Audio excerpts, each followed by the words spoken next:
Ja Morant is at it again. Unfortunately, Ja Morant just can't stay out of his own way.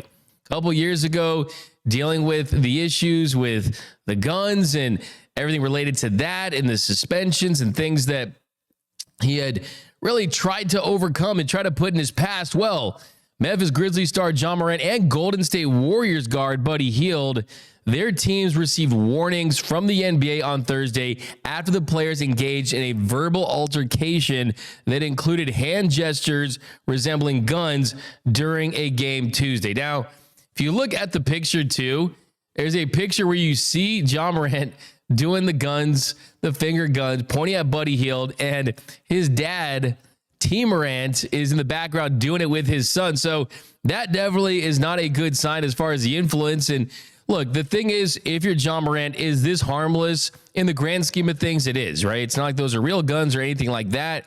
And I'm glad that there was no suspension here. I'm glad that Adam Silver wasn't jumping the gun on this.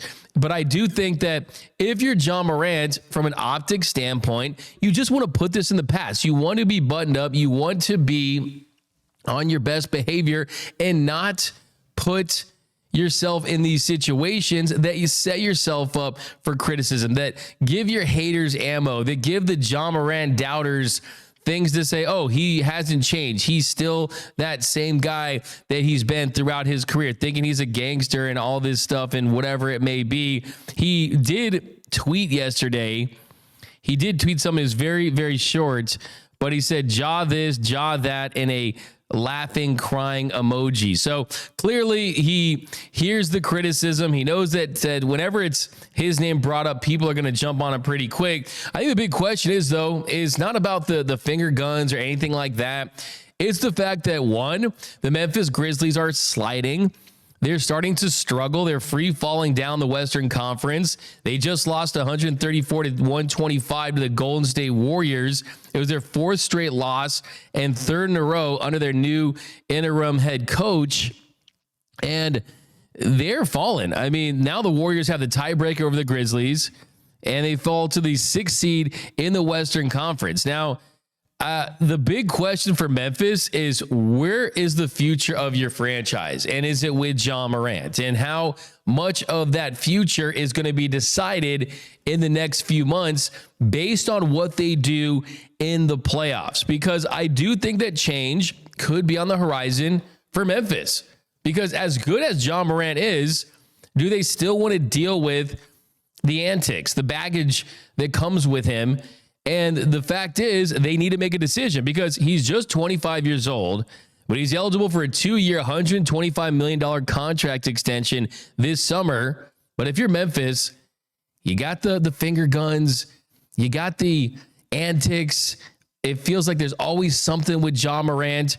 And then the most important thing is the Memphis Grizzlies just have not had a lot of success as a team with him as the face of their franchise. The Grizzlies have won just one playoff series with Ja Morant. It was a win against the Timberwolves. They won in 6 games in 2022, but it's been a lot of early exits. Taylor Jenkins is gone. Ja Morant's still there. Is this the time to consider moving on? I think that Ja Morant is still an extremely talented player. He has all NBA talent. He is the most athletic guy that we've seen at that position since prime Russell Westbrook. He is of that caliber. The man can get up. The man can score. The man is a very dynamic player that really should be a top 10 player in this league. I do think that he should get out of Memphis, though. I think that Ja Morant should get far away from Memphis as he can. I'm talking about the opposite of Memphis. A team like the Portland Trail Blazers or the Utah Jazz, something like that, where, you know what, it's all about basketball, man. And you can do whatever you want after you retire. You can do what you want in the summertime. But it just feels like for Ja Morant, someone that is very easily influenced and kind of wants to be someone that he is not. But I don't know. It seems that for Ja Morant, for him to just kind of focus on basketball for the next 5 to 10 years, I would like to see him in a situation where you have some veterans that can get into his ear. You have a coach that he respects. I just think that Memphis isn't a strong enough franchise, right? Memphis has done nothing in their franchise's history, right? The grindhouse, the grit and grind era with Zach Randolph and Mike Conley and Marcus Saul. I mean, they've had some solid years for sure, but they're not a franchise that is going to be able to go to a player and say, oh, this is how we do things here.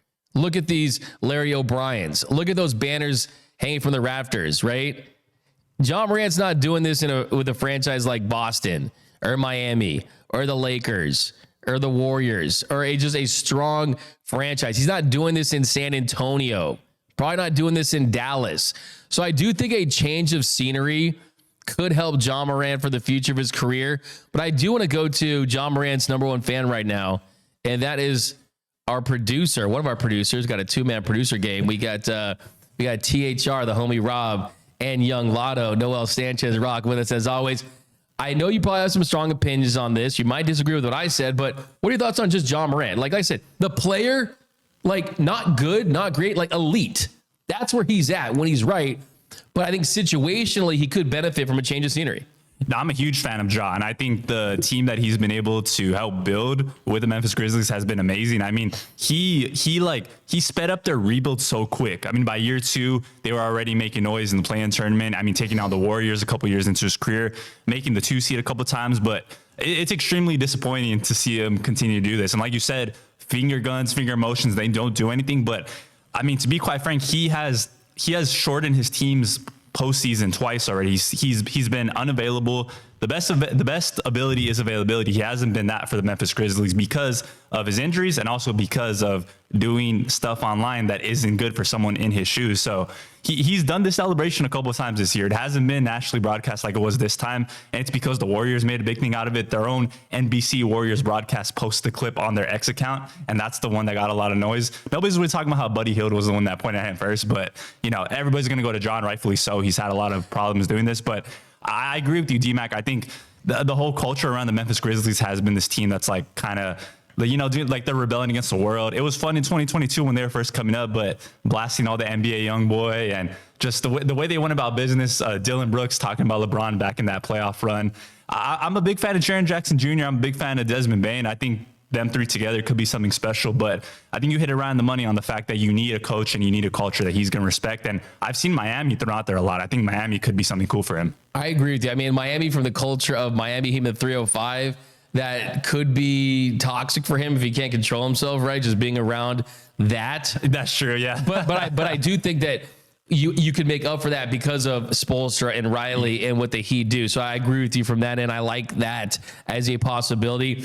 But I mean, I remember hearing a couple years ago that he grew up with loving parents and a stable household and this and that. And he's kind of trying to be something that he's not. One of my favorite movies of all time is 8 Mile. To me, he's the Papa Doc of the NBA, right? He went to Cranbrook, the private school, right? And he's kind of acting like this. And look, the truth of the matter is, they're doing the rifle, the finger guns down 7 with 20 seconds is kind of crazy. But I'm with you though that like Buddy Hield started it, and you got Buddy Hield from the Bahamas with John Morant from the Loving Household, both exchanging finger guns. I mean, look, it is kind of what it is. But the truth of the matter is the real shooter that night was Steph Curry, right? With the 12 threes, and it's all about winning. And I think that if John Morant wants to put this behind him, he wins, has success, look focused. And I'm just sick and tired of this being what you talk about when you talk about John Morant,